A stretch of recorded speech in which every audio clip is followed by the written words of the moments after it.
नमस्कार दोस्तों, मैं दिग्विजय सिंह आप सबका बहुत स्वागत करता हूं दिग्विजय इकोनॉमिका में। कैसे हैं आप लोग और कैसे चल रही है आपकी जीत की तैयारी। दोस्तों, आज की वीडियो में मैं ये बात करने वाला हूं कि एक्सचेंज रेट में फ्लक्चुएशंस कैसे आते हैं। मैं ये बात करूंगा आपसे कि एक्सचेंज रेट घटता और बढ़ता कैसे है। कई बार आप न्यूज़पेपर में पढ़ते हैं कि $1 इजिकल टू 74 रुपीज है और कुछ दिन बाद आप देखते हैं कि $1 इजिकल टू 78 रुपीज हो गया है। कई बार आप पढ़ते हैं कि $1 इजिकल टू 75 रुपीज हो गया है। तो डॉलर और रुपए के बीच में जो एक्सचेंज रेट का घटना और बढ़ना है वो किन फैक्टर्स के ऊपर निर्भर करता है। कौन से वो फैक्टर्स हैं जो एक्सचेंज रेट को प्रभावित करते हैं। आप ये रुपया और यूरो में भी देख सकते हो, रुपए और डॉलर्स में भी देख सकते हो, रुपए और पाउंड में भी देख सकते हो। तो अगर एक कोई भी कॉन्सेप्ट हम सीख लें तो सारे एक्सचेंज रेट को आप समझ लोगे कि इसमें किस तरीके से उतार चढ़ाव आते हैं, कैसे इसमें चेंज होता है। तो एक बहुत ही इंपॉर्टेंट एक टॉपिक होता है, बड़ा ही इंपॉर्टेंट कंसेप्ट होता है।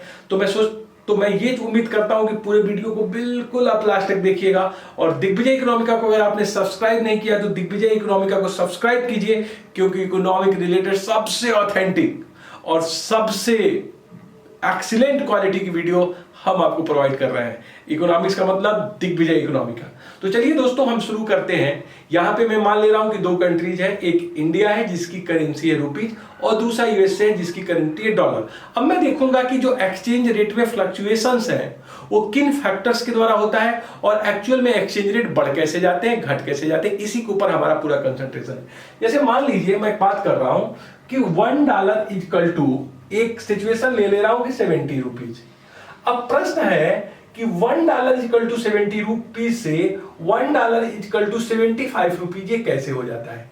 दोस्तों, इसके पीछे जो लॉजिक है पहले उसको आप समझ लीजिए, फिर इन तमाम फैक्टर्स को हम देखेंगे कि किस तरीके से एक्सचेंज रेट को प्रभावित करेंगे।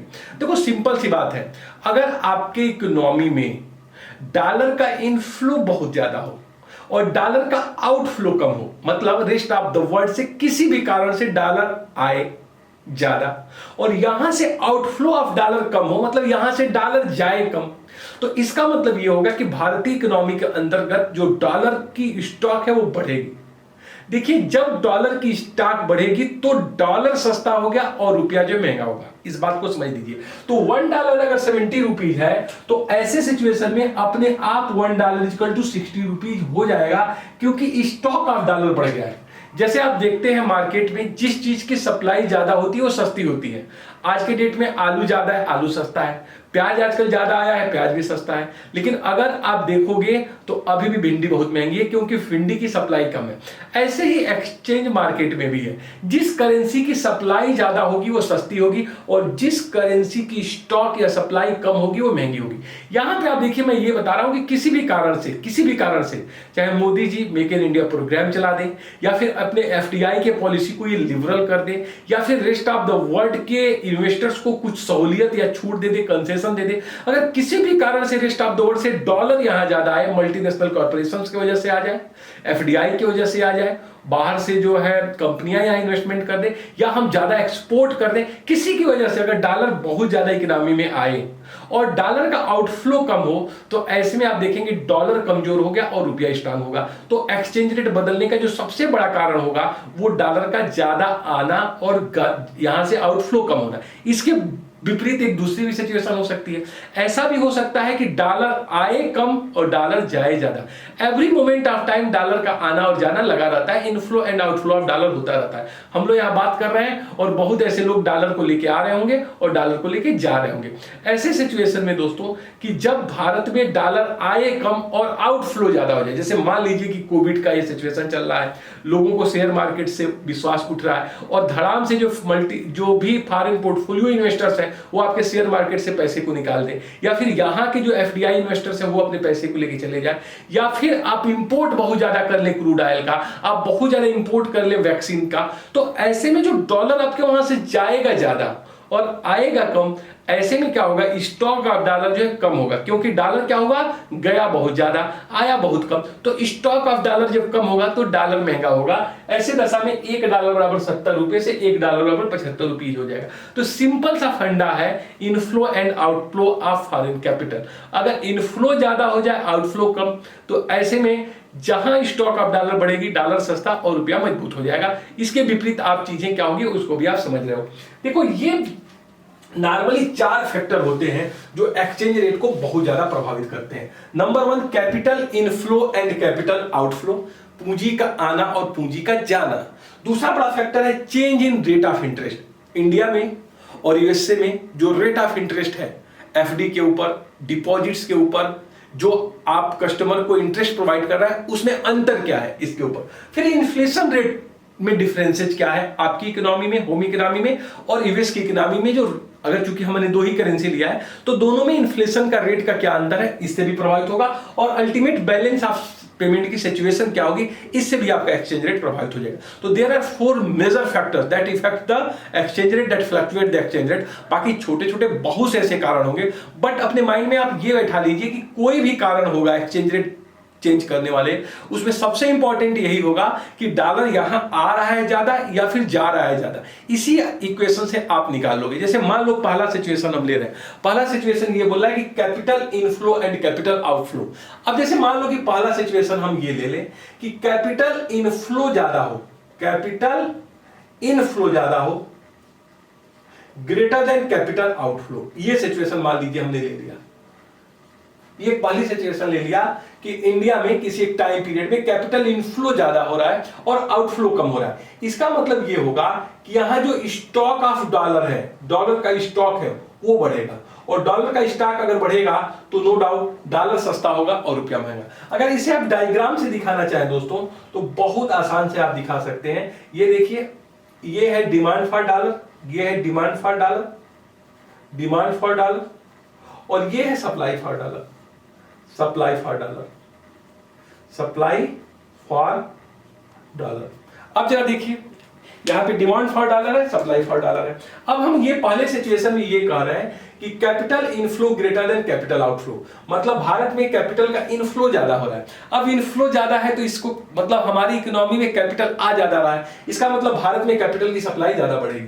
पहले सिचुएशन में मान लीजिए कि $1 बराबर 70 रुपए था, यहां पे सिचुएशन थी $1 बराबर 70 रुपए की। यहां पे एक्सचेंज रेट हम दिखा रहे हैं और यहां डॉलर की डिमांड और सप्लाई को दिखा रहे हैं। और ये देखिए, अगर मान लीजिए कि भारत में किसी कारण से डॉलर की सप्लाई देखिए इनफ्लो ज्यादा है आउटफ्लो कम है, तो डॉलर ये डिमांड दिखा रहा है, डॉलर की सप्लाई ये कर्व दिखा रहा है, सप्लाई कर्व ऊपर उठता हुआ। भारत में डॉलर की सप्लाई बढ़ जाए तो देखिए जो सप्लाई कर्व जो है वो ऊपर की तरफ शिफ्ट हो जाएगा। क्यों शिफ्ट हो जाएगा? क्योंकि इनफ्लो ज्यादा हो रहा है, आउटफ्लो कम। ऐसे में जो डॉलर की सप्लाई है वो इंडिया में बढ़ेगी। जो डॉलर की सप्लाई बढ़ेगी आप देखेंगे $1 इक्वल टू ये 60 रुपीज हो जाएगा, $1 इक्वल टू 60 रुपीज हो जाएगा। इसका मतलब ये हुआ कि पहले हम 70 रुपए में $1 खरीदते थे, अब सिर्फ हम 60 रुपए में $1 खरीदेंगे। इसी चीज को हम दोस्तों बोलेंगे कि रूपी आपका एप्रिसिएट कर रहा है और डॉलर डिप्रिसिएट कर रहा है। क्यों हम कह रहे हैं रूपी एप्रिसिएट कर रहा है और डॉलर डिप्रिसिएट कर रहा है? क्योंकि अब हम 10 रुपया कम दे रहे हैं $1 को प्राप्त करने के लिए। तो सिंपल आप देखिए, अगर डॉलर का इनफ्लो बहुत ज्यादा हो रहा है तो भारत में डॉलर की सप्लाई बढ़ रही है, और ये कर्व देखिए राइटवर्ड शिफ्ट हो रहा है, और इसकी वजह से जो आप एक्सचेंज रेट देखिए 70 रुपया से 60 रुपया हो गया। ऐसे में डॉलर जो है आपका जो है क्या हो रहा है, कमजोर हो रहा है और रुपया स्ट्रांग। इसके उलट सिचुएशन अगर हम देखें कि अगर कैपिटल का आउटफ्लो ज्यादा हो जाए, कैपिटल का आउटफ्लो ज्यादा हो जाए और कैपिटल का इनफ्लो कम हो जाए, इनफ्लो। अब देखिए इसका मतलब क्या होगा, जो डॉलर का स्टॉक है वो इकोनॉमी में घटेगी। अब डॉलर की स्टॉक घटेगी तो इसका इंपैक्ट ये होगा कि ये जो सप्लाई कर्व है जो पहले बढ़ रहा था, अब डॉलर की सप्लाई क्या होगी ऐसे सिचुएशन में, दूसरे सिचुएशन में कम हो जाएगी। अब सिचुएशन कम होगी तो डॉलर का सप्लाई लेफ्टवर्ड शिफ्ट हो जाएगा और ये सप्लाई कर्व मान लीजिए H2 पे चला जाएगा। अब ये एक्सचेंज रेट देखिए, $1 बराबर 70 रुपए से बढ़ के $1 बराबर 80 रुपया हो जाएगा। इसका मतलब ये है कि अब हम 70 रुपए में पहले जहां $1 खरीद रहे थे, अब हम 80 रुपए में $1 को खरीद रहे हैं। इसका मतलब 10 रुपया मुझे ज्यादा पेमेंट करना पड़ रहा है $1 को खरीदने के लिए। दोस्तों इसी सिचुएशन को हम कहते हैं रूपी का डिप्रिसिएट होना और डॉलर का एप्रिसिएट होना, क्योंकि आपके वहां स्टॉक ऑफ डॉलर कम हो रहा है और जितना डॉलर का स्टॉक कम होगा उतना ही डॉलर जो है मजबूत होता जाएगा। तो अगर सिंपल से आप इनफ्लो और आउटफ्लो को दिखाना चाहें तो बस आप हमेशा ध्यान रखिए कि जो विदेशी बेसिक करेंसी की जो डिमांड कर्व है और उसका सप्लाई कर्व है, नॉर्मल डिमांड और सप्लाई कर्व के अकॉर्डिंग है। आप देखिए अगर सप्लाई बढ़ेगी तो सप्लाई कर्व को आप राइटवर्ड शिफ्ट कर दीजिए, अगर सप्लाई घट रही है तो इसको लेफ्टवर्ड शिफ्ट करिए और इससे आपका एक्सचेंज रेट चेंज हो जाता है। यहाँ पे हमेशा ही हम वाई एक्सिस पे एक्सचेंज रेट को लेते हैं और एक्स एक्सिस पे हम डिमांड और सप्लाई को दिखाते हैं। तो ये रहा पहला फैक्टर कि कैपिटल इनफ्लो या आउटफ्लो की वजह से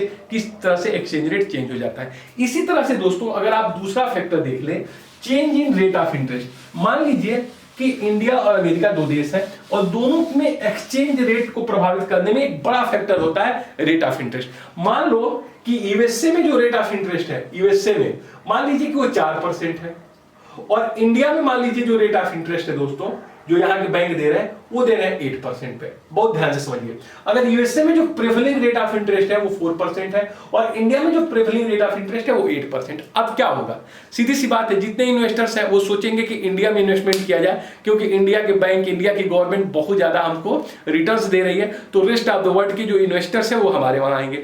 जितना आएंगे उतनी डॉलर की सप्लाई बढ़ेगी और जितनी डॉलर की सप्लाई बढ़ेगी उतना डॉलर सस्ता होगा और रुपया महंगा। इसको भी दिखाना हो change of rate of interest को, देखिए कई बार कंपटीशन में पूछा जाता है कि ब्याज दर परिवर्तित होने से एक्सचेंज रेट कैसे चेंज होगा, तो बड़ी आसानी से आप दिखा सकते हो। अगर आप डायग्राम्स दिखाना चाहो, फिर वही डायग्राम आप यहाँ पे एक्स बना लीजिए और यहाँ डिमांड फॉर डॉलर बना लीजिए। ये डिमांड फॉर डॉलर है और ये सप्लाई ऑफ डॉलर है। अब यहाँ पे ये कह रहा है कि इंडिया में 8% की जो है ब्याज दर है और यूएसए में 4% की है। इसका मतलब जो विदेशी हैं वो ज्यादा डॉलर इंडिया में लेके आएंगे तो डॉलर की सप्लाई देखिए SD1 से बढ़ के SD2 हो जाएगी और यहां पर पहले जो $1 इक्वल टू मान लीजिए 70 रुपया था, अब इसकी वजह से सप्लाई बढ़ने की वजह से $1 बराबर 60 रुपया हो जाएगा। इसी को दोस्तों हम कहेंगे रूपी का एप्रिसिएट होना, मतलब रुपया का महंगा होना, और दूसरी बात इसी को बोलेंगे डॉलर का डिप्रिसिएट होना, मतलब डॉलर का कमजोर होना। ऐसा इसलिए हुआ क्योंकि रेस्ट ऑफ द वर्ल्ड के जो फॉरेन इन्वेस्टर्स हैं वो इंडिया में जो है लेके आ रहे हैं पैसे को। दूसरी अगर सिचुएशन मान ले कि यूएसए में रेट ऑफ इंटरेस्ट 8% है, मान लीजिए कि यहां पे 8% हमने मान लिया और इंडिया में मान लिया 4% है, तो सिचुएशन बिल्कुल उलट जाएगी। अब देखिए यहां की जो सप्लाई है SD1 से SD0 हो जाएगी। अब यहां से सप्लाई जो है लेके अमेरिका में लोग जाने लगेंगे, जिससे $1 बराबर अब 80 रुपया हो जाएगा। इसका मतलब ये होगा कि अब जो है डॉलर एप्रिसिएट हो जाएगा और रूपी डिप्रिसिएट, 10 रुपया हम ज्यादा देके $1 को प्राप्त करेंगे। तो देखिए बड़ा सिंपल सा फंडा है। कोई भी क्वेश्चन पूछे, चाहे रेट ऑफ इंटरेस्ट पूछे, चाहे इन्फ्लेशन पूछे, चाहे बैलेंस ऑफ पेमेंट की सिचुएशन पूछे, बस आप इतना ध्यान रखिए कि क्या भारत में डॉलर का इनफ्लो ज्यादा हो रहा है या फिर आउटफ्लो ज्यादा हो रहा है। बस यही आपके दिमाग में रखना है। कुछ भी क्वेश्चन पूछे आप, देखिए एक्सचेंज रेट डिटर्मिनेशन से संबंधित कई प्रश्न यूपीएससी आपसे पूछता है, कई प्रश्न कंपटीशन में पूछे जाते हैं। बस ध्यान इतना रखिए कि क्या भारत में जो इनफ्लो ऑफ डॉलर है वो क्या ज्यादा हो रहा है आउटफ्लो से या फिर आउटफ्लो ज्यादा हो रहा है इनफ्लो से। दोनों का जो नेट है वो दिखाएगा एक्सचेंज रेट कैसे घटेगा बढ़ेगा। बस आपको नेट पे ध्यान रखना है, नेट पे, क्रॉस पे नहीं। इनफ्लो आउटफ्लो का जो डिफरेंस है, जो नेट है, वो दिखाएगा एक्सचेंज रेट किस दिशा में मूवमेंट करेगा। अगर आपके पास नेट जो है इनफ्लो ज्यादा होगा तो डॉलर ज्यादा होगा, जो ज्यादा होगा वो सस्ता होगा। अगर आउटफ्लो ज्यादा हो गया तो डॉलर कम तो डॉलर महंगा हो गया। तो सिंपली ये फार्मूला है। इसी तरह से आप देखिए ये भी क्वेश्चन पूछा जाता है इन्फ्लेशन रेट। इन्फ्लेशन रेट बदलने से भी एक्सचेंज रेट बदल जाता है। जैसे मान लीजिए कि अगर आप यहां पे एक प्रश्न ले लें कि इंडिया में मान लीजिए इन्फ्लेशन रेट है 10%। जैसे मान लीजिए कि एक प्रश्न पूछ लिया जाता है कई बार कंपटीशन में, मान लीजिए कि इंडिया में जो इन्फ्लेशन रेट है वो इन्फ्लेशन रेट है इंडिया में 10% का, और यूएस में जो इन्फ्लेशन रेट है वो मान लीजिए 4% है।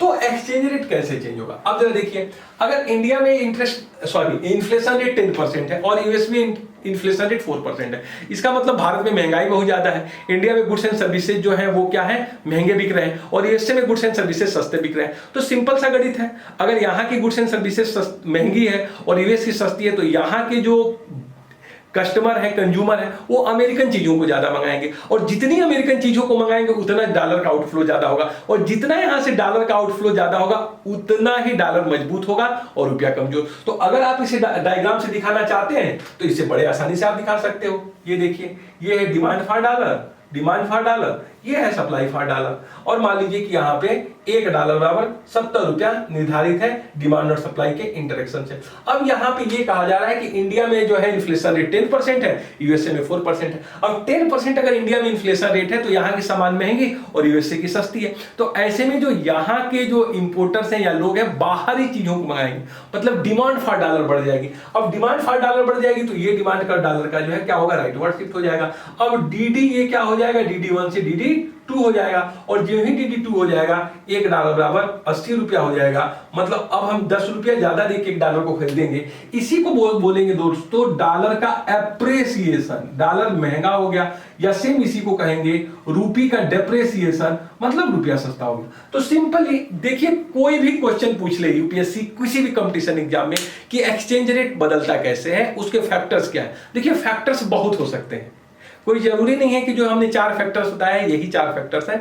बहुत से ऐसे फैक्टर्स हो सकते हैं जो एक्सचेंज रेट को प्रभावित करेंगे, लेकिन जो उसके मूल में सिद्धांत सिर्फ इतना है कि आपको इस पे ध्यान देना है कि इकोनॉमी के अंदर क्या डॉलर का इनफ्लो ज्यादा है या फिर आउटफ्लो। अगर इनफ्लो बहुत ज्यादा है, आउटफ्लो कम है और डॉलर बढ़ रहा है तो डॉलर सस्ता, रुपया महंगा। और अगर आउटफ्लो ज्यादा है, डॉलर बहुत ज्यादा रहा है, आ कम, तो डॉलर का स्टॉक कम, और जो चीजें कम वो महंगी। बस इसी चीज को अपने इस माइंड में बैठा लीजिए। कोई भी क्वेश्चन कोई भी कॉम्पिटिटिव एग्जाम में पूछ लिया जाए एक्सचेंज रेट को घटने बढ़ने संबंधित, कभी भी कोई क्वेश्चन आप गलत करेंगे नहीं। बस इसी कॉन्सेप्ट को सीखे रहिए। तो बस अपने क्षमताओं पे विश्वास रखिए, अपने माता पिता का प्रत्येक दिन चरण स्पर्श करिए। माता पिता से बड़ा आशीर्वाद आपको देने वाला दुनिया में कोई नहीं है। आप अपने माता पिता का रोज चरण स्पर्श करिए, भगवान में आस्था बनाए रखिए, अपने क्षमताओं पर विश्वास करिए, सबसे ज्यादा टाइम की कदर करिए, क्योंकि वही एक ऐसा चीज है जो एक बार वापस चला जाएगा तो आएगा नहीं। उसका रिस्पेक्ट करिए। अगर आप टाइम का रिस्पेक्ट करेंगे, टाइम आपको बहुत रिस्पेक्ट करेगा, लेकिन अगर आप टाइम का रिस्पेक्ट नहीं करेंगे तो टाइम आपको बहुत पनिश करेगा। तो बी सिंसियर, अलर्ट हो जाइए, सावधान हो जाइए, कुछ अच्छा सोचिए, कुछ पॉजिटिव सोचिए, कुछ अच्छा करिए, कुछ बड़ा करिए। आइए कुछ अच्छा करते हैं, कुछ बड़ा करते हैं, कुछ करके दिखाते हैं, कुछ बन के दिखाते हैं। Thank you so much for watching Digvijay Economica. God bless you dear friends.